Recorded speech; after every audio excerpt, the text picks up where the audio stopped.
Chers amis fidèles internautes, vous qui avez choisi le site des grands événements VIP People TV, s'informer juste et vrai, comme nous l'avons fait, bienvenue dans votre émission Ça se discute. Ça se discute, nag su ngeen ko déggee maanaam mooy dañ koy discuter maanaam dañ koy waxtaane lan la ñuy waxtaane lépp loo xamante ni xew-xew la te am fii ci nga xamante ni muy suñu réew di Sénégal moo xam ci ban fànn la ñun suñu toogee fii dañ koy wax ci émission bi nga xamante ni mooy Ça se discute. À la présentation, Seydina Tange Tandian Serigne Saliou sur VIP People TV, le site des grands événements. Ça se discute nag aujourd'hui tey fu ñu koy tàmbalee maanaam gis ngeen lépp loo xamante ni xew na fii ci dëkk bi muy ay actualité bi ci njëkk dañ koy daw a tàmbalee fële ca Ziguinchor suñu nee Ziguinchor suñu xel day dem ci ki nga xamante ni mooy phénomène politique boobu nga xamante ni mooy maire Ziguinchor jiite benn parti bu ñu tuddee Pastef. ginnaaw bi nga xamante ni dafa amoon problème ak benn xale bu jigéen boo xamante ni masseuse la woon ci benn salon bu ñu tuddee Sweet Beauty xale bi tudd Adji Sarr porté woon ko plainte pour viol menace de mort ginnaaw loolu nag xam ngeen ni que duré na 2 ans maanaam depuis 2021 ba léegi Sénégal mi ngi dund tension boobu ginnaaw loolu nag bi ñu yóbbee dossier bi chambre criminelle bañ ko waree atte keroog le 23 mai bi nga xamante ni moom la ñu génn moom mi nga xamante ni mooy phénomène politique boobu di maire Ziguinchor dafa def désobéissance civique maanaam nee na dootul collaborer ak benn justice mu daw làqatu ji foofu nga xamante ni mooy Ziguinchor kenn gisu ko kenn déggu ko ba buñ ko waree indil convocation dafa làqatu kenn gisu ko ginnaaw nag bi procès bi amee ñi fa waroon jaar ñëpp jaar fa ki nga xamante ni moo ko tuumaloon di Adji Raby Sarr mu teew ak ay avocat am ki nga xamante ni moom salon boobu di Ndeye Khady Ndiaye bi nga xamante ni ñu ngi koy tuumal lu jëm ci proxénétisme maanaam violer loi yi di ubbi au delà ba nga xamante ni couvre-feu dafa amoon ñu jàppoon ni que ñëpp nañu tëj moom muy sàkketu di liggéeyloo ay xale yu ndaw yoo xamante ni ay mineurs lañu mu ñuy mbubboo li nga xamante ni mooy masseuse alors que leneen moo nekkoon ci suuf loo xamante ni bokkul ak dara ak li ñuy tuddee massage donc bi loolu amee nag juge bi mu jëlee réquisitoire u képp koo xamante ni yaa ngi fa woon muy témoins yi jëm ci docteur Alfousseyni Gaye jëm ci capitaine Touré jël ci massagers yi nga xamante ni nekkoon nañ fa avocat Ndeye Khady Ndiaye yi ñoom it bi ñu tàmbalee procès bi après dañoo gedd dem seen yoon Ndeye Khady Ndiaye continuer procès bi ginnaaw loolu procureur dafa yëkkati woon ay daan yoo xamante ni dañ ko waroon daan kii nga xamante ni mooy phénomène politique boobu di maire Ziguinchor ginnaaw bi ñu génnee réquisitoire yi mu demandé juge pour ñu tëj ko ci lu toll maanaam 5 ans de réclusion criminelle jëm ci wàllu corruption mineure nag suñ ko déggee ñu bari seen xel da doon dem ci wàllu corruption maanaam mooy nga jël xaalis jox ko nit alors que article 324 bu code pénal dafa am loo xamante ni daf ko wax ci loo xamante ni jëm na ci wàllu corruption mineure donc loolu article 324 wax nag ñu bëree jaawle mooy li may wax rek maanaam li nit ñi di wax ci mbedd bi ak loi du benn nee naa leen justice dafa sew justice tant que nekkoo ci biir mënoo xam li fa nekk te juge yi ak avocat yi duñ ci yéey yàbbi di wax nit ñi nag ñooy yor seen commentaire ci mbedd bi parce que comprendre ñu xam nga nit ku xamul moom xamul maanaam saa su waxee rek ay toj-toj lay wax wala ay njombe dama bëgg ñu déglu ji lan mooy corruption mineure jëm ci article 324. Bonjour chers amis, le procureur a-t-il raison en invoquant dans sa réquisition l'infraction de corruption de la jeunesse? Ou a-t-il tort? Voulait-il faire allusion à la corruption d'un mineur, comme certains journalistes le soutiennent? Allons visiter un peu le code pénal du Sénégal. On y va. Vous voyez le code pénal, il est là. Je pense qu'il est intéressant de lire un peu les dispositions relatives au viol, à l'attentat à la pudeur et à la pédophilie. Donc on y va. Lisons un peu. Oui, donc je descends un peu. Vous voyez, la deuxième infraction est celle de l'attentat à la pudeur. D'accord. Et au niveau de l'article 320 bis, le législateur pointe du doigt l'infraction de pédophilie. Je vous laisse lire calmement. D'accord. Maintenant, allons visiter l'article 320 ter, corruption d'un mineur. C'est bien là, je vous laisse lire. Et en fin de compte,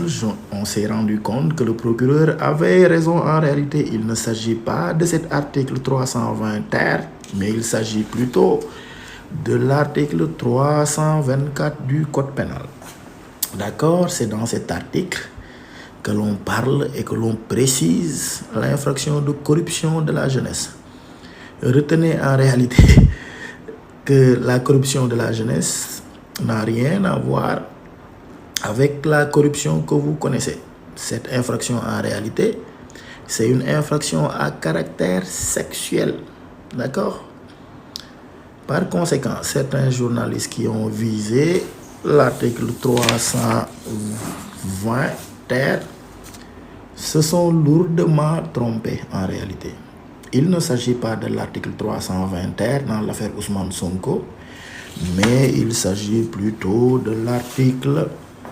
324. Pourquoi cet article? Parce que l'âge, il est important. Si vous faites allusion, il est bien précisé au-dessous de l'âge de 21 ans. Et je pense que Adji Sarr a 20 ans. Donc, il ne s'agit pas, encore une fois, de cet article 320 ter qui parle de corruption d'un mineur, parce que Adji Sarr n'est plus mineur, mais il s'agit plutôt... kon yaakaar naa ni ñoo seetaandoo vidéo bi leer na nañ lan moo jëm ci article 324 bi nga xamante ni code pénal wax na ko jëm ci wàllu corruption mineure boobu am na fa menace de mort bi aussi bi nga xamante ni Adji Sarr waxoon na ko am na fa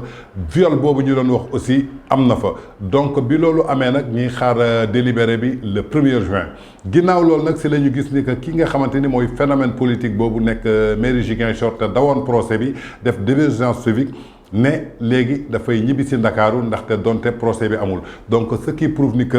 moom mi nga xamante ni moo yàkkamti woon procès am moom mi nga xamante ni moo yàkkamti woon xale bi bu ko dara jot illaa yow mi dina jàkkaarloog juge mu joxe ay preuve am démontré ni que musul violé musul egg ci xale bi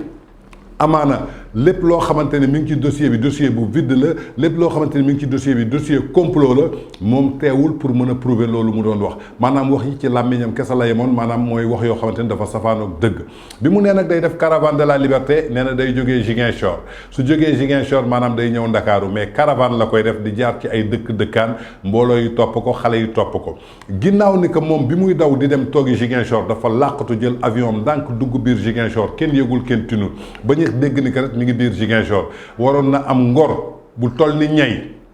ba nga xamante ni su dee mi ngi dellu si waat Dakar waroon na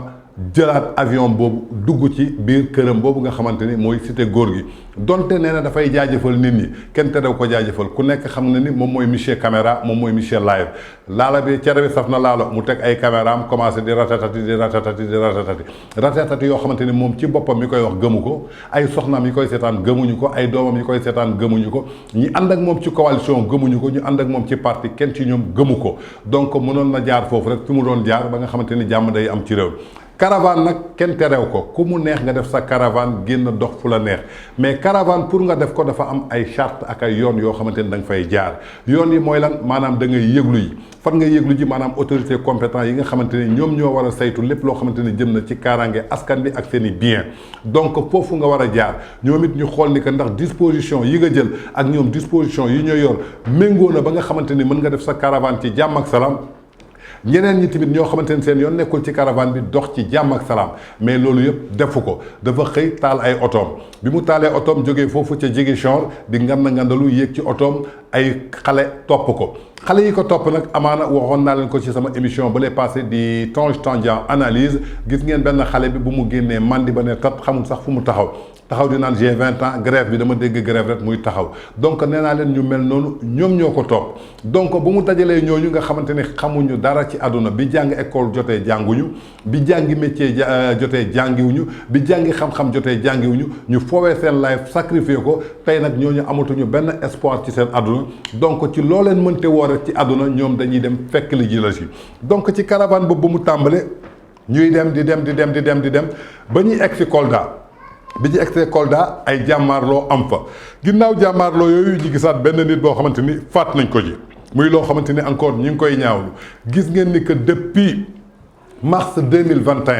ñëpp ñoo xamante ni faatu nañu fii ci Sénégal ci ay manifestations moom mooy woote te ci biir wooteem boobu la ñooñu di faatoo ci biir wooteem boobu la alalu jaambur di yàqoo donc gis ngeen Kolda li fa xew mooy am ay jàmmaarloo yu doy waar ba nga xamante ni ñi nga xamante ni dañu xëy war a liggéey yor seen place war a liggéey mënuñu liggéey ndaxte jàmmaarloo yi moo ko war donc je crois que kooku tey mi ngi am benn injustice totale boo xamante ni mi ngi koy teg ci askanu Sénégal am na ñoo xamante ni seen yoon nekkul ci Macky Sall am na ñoo xamante ni seen yoon nekkul ci APR am na ñoo xamante ni seen yoon nekkul ci politique am na ñoo xamante ni soo leen laajoon kan mooy parti politique Sénégal xamuñu ko ñoom lu ñu xam ñaq dundee maanaam xëy dem daani doole teg seen ay bagage nga bëgg a def ay caravane topp mbedd bi di bloquer circulation bi nga xamante ni ay oto suñu waree jàll nit ñi taxaw mënuñu xuus seen kaw nga war a teg loolu askan bi je crois que tey su dee da ngay woote patriote nga da ngay woote man damaa bëgg sama réew dama bëgg changer sama réew dama bëgg defar sama réew yaakaar naa ni dafa am yeneen jéego yoo xamante ni war nga ko woon sénégalais yi war ko woon askan bi mais bi nga tàmbalee ba léegi amul benn jéego boo xamante ni war nga ko sénégalais yi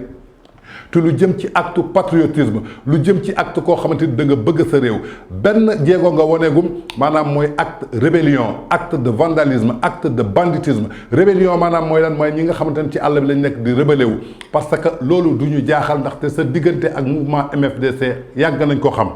ba ci keroog ba nga toogee Ziguinchor ma jox leen information de taille fii ci ça se discute sur VIP People TV le site des grands événements keroog ba ñu toogee ñi naan procès bi dañ lay jël si wala jël si wuñu la ñu ne génn nga Ziguinchor génnoo woon Ziguinchor da nga demoon jaale ji kii nga xamante ni mooy chefu MSD boobu di Salif Sadio foofu nga demoon jaale ji parce que yaa ngi ko jaaree ci yoon bi nga xamante ni mooy yoonu Sindia bi muy yoonu suuf soo xamante ni foofu nga ko jaaree képp ku dëkk Casamance xam na li may wax foofu nga ko jaaree demoon jaale ji ko donc tey sa digganteeg MFDC duñ ci génn ndaxte say jéego yëpp lépp lu buy woote maanaam mooy lu jëm ci wàllu rébellion lu jëm ci wàllu xeex lu jëm ci wàllu royante ay nit ñoo xamante ne ba ñu waree jàng jànguñu ñoo nekk ci àll bi yeewoo ci àll bi xamuñu luy lix xamuñu oto xamuñu tabax bu bees xamuñu institution xamuñu dara ñooñu topp ci sa ginnaaw bi kooku faatoo koofu nga xamante ni moom mooy Kolda gars yi kar leen foofu ca Vélingara ba ñu ñëwee ci Vélingara parce que Kolda li fa xew ku nekk teg nga ci sa bët image yaa ngi noonu ngeen di gis ci ginnaaw maanaam muy rassemblement yoo xamante ni amul fenn ba ci noppi ngeen dem jëli ji benn vidéo manipulation nee naa leen parti bii nga xamante ne mooy Pastef nee nañ dañoo am projet pour defar Sénégal changer Sénégal projet bu ñu am pour defar Sénégal mooy lan projet manipulation